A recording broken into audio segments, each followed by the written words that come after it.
Exciting day here. Just got a call yesterday that my 790 has arrived. So I've come into South Coast KTM to check it out. There's Jace over there. South Coast #1 mechanic. How you going, mate? Busy working away. And here it is. Boom shakalaka. Just getting the PD done.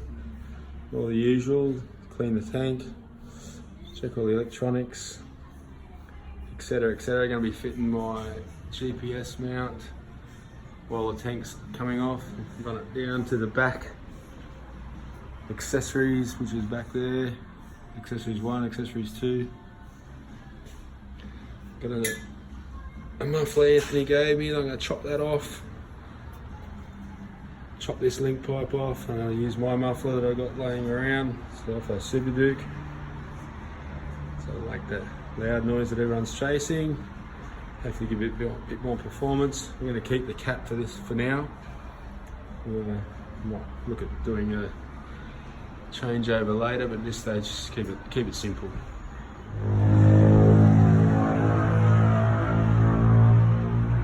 Can't wait. I'll pick it up tomorrow, or maybe the next day actually, but and then do some farkling of my own. But keep you posted. Well, here it is, finally in the shed. Yee-hoo! Now the farkling begins, as they say. What's on the agenda? First thing, I think I'll put a screen protector on.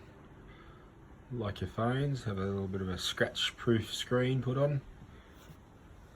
What do we got? It's over here somewhere. Here we go.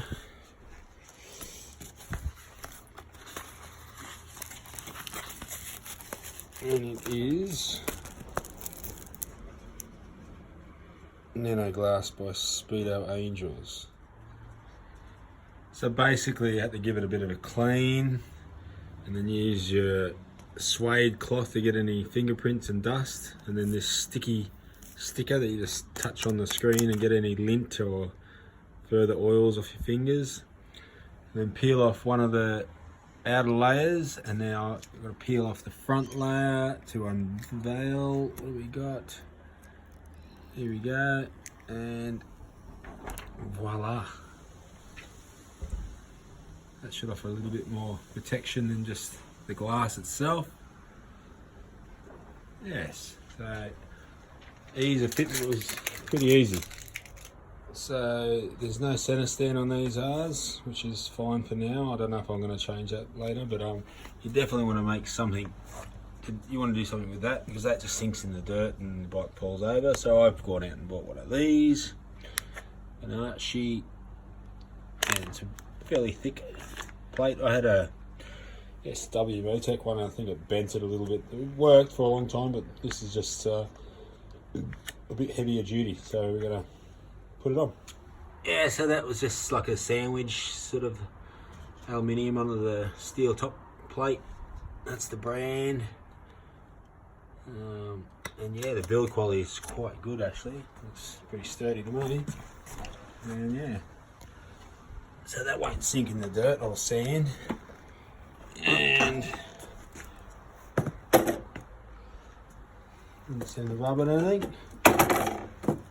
So while we're working down low, these foot pegs are going to get replaced with the rally style pegs, which I had off my old bike. And yeah, worth their weight in gold. These bikes, you definitely want to have those wider foot pegs. Better control, bit more comfort, just heaps better. So I'll fit them on. So out with the old, in with the new. Makes it so much better riding these bikes with these pegs.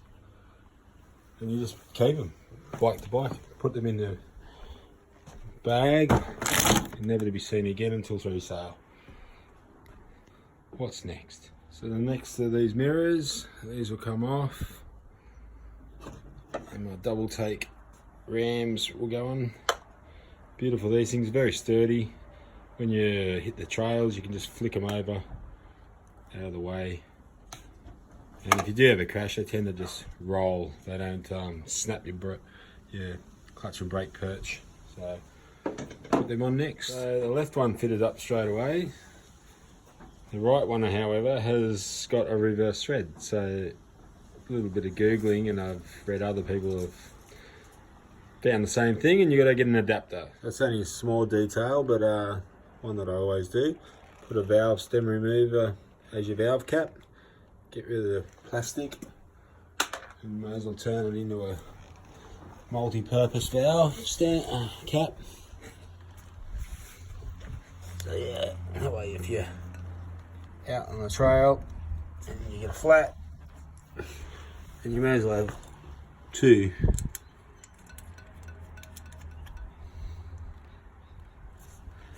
So yeah, throw that. So I've never been a fan of these big grab handles. They seem to get tangled up on your boot and whatnot.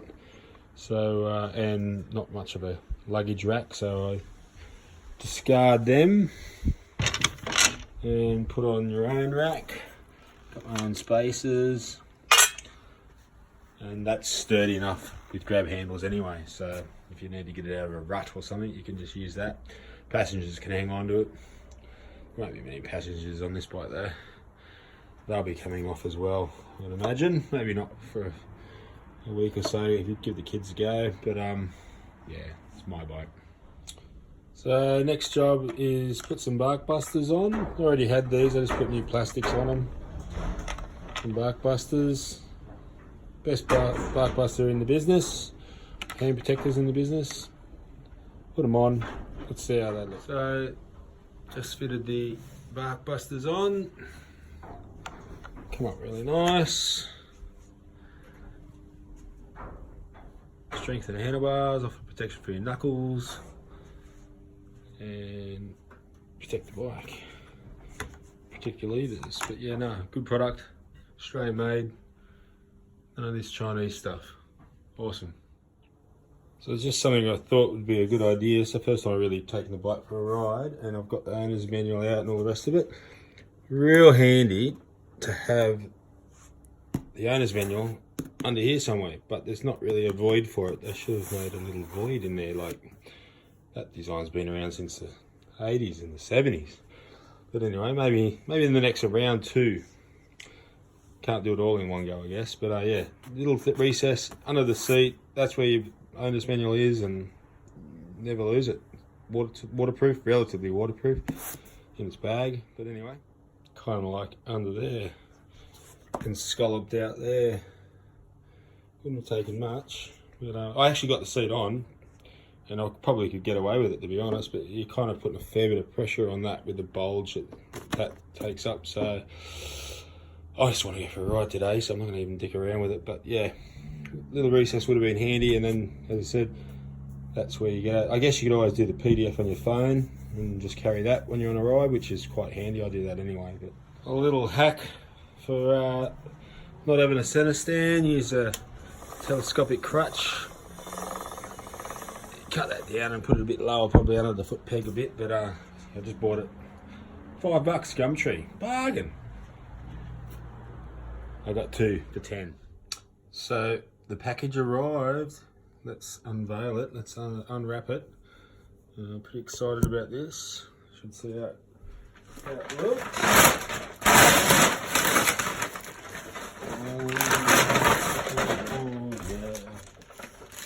Sticker kit.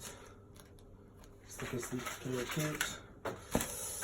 Gonna put that on. It's gonna be a bit fiddly, but we'll get there. Keep you posted. So guys, here it is. A little bit fiddly, but I've managed to get her on. No real bubbles. Fitment was pretty damn spot on. Doesn't look like it when you're doing it. You think, shit, how's this gonna go on? But yeah, with a little bit of heat, sort of stretches and moves, and you can pull it into place. But yeah, you get a rough idea where it's going to line up. Start off with the holes was a ticket. Anywhere the hole, bolt hole or whatever, or a sharp edge, and that's roughly where it's supposed to go. And yeah, I was a bit nervous, to be honest, but just end up just saying bugger it, let's just do it. But yeah, it's for protection, not just wank factor. You get all your pits in your forks and whatnot. But I'm probably going to put some heavier duty clear stuff over here as well, because you run your tank bag on there and that scratches your tank. I notice plastics on these bikes do scratch fairly easy, scuff, which is fine, it's a rally bike, but try and keep it looking good for a bit. Anyway, I'm a realist. It's going to take some bruises, no doubt, but wanted to get it done before I got it dirty, to be honest. That was a bit shitty.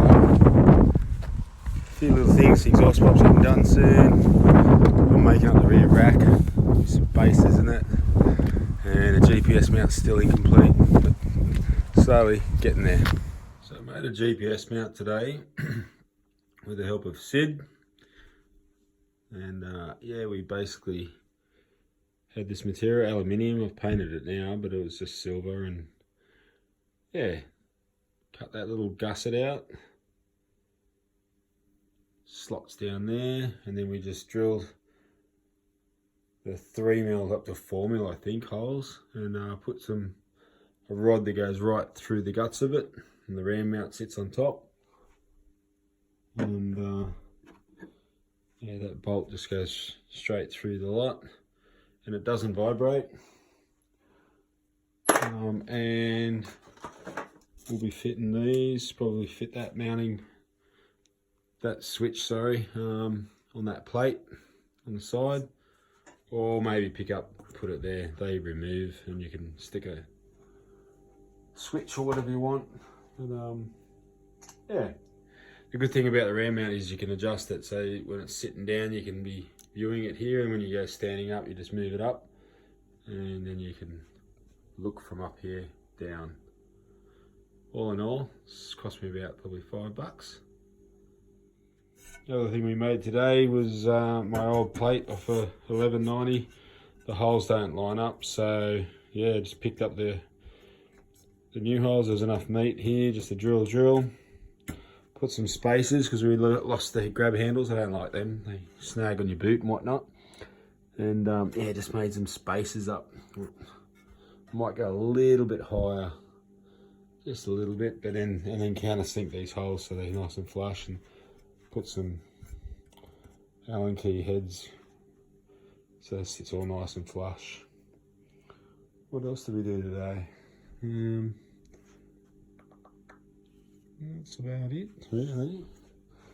There's something else, I can't think of what it was. I mounted the phone as well with another ram mount just off the bark buster. And that's really handy because it's nice and close, so you can send and receive if you need to, but yeah, we've got no time for that anyway. Oh, also reverse thread. These are reverse threads on this side. So third gear, picked them up. That's the name of the business, and yeah, I think it's $10. They gave me an extender. You can get this one higher if you want, but I don't think I'm going to bother.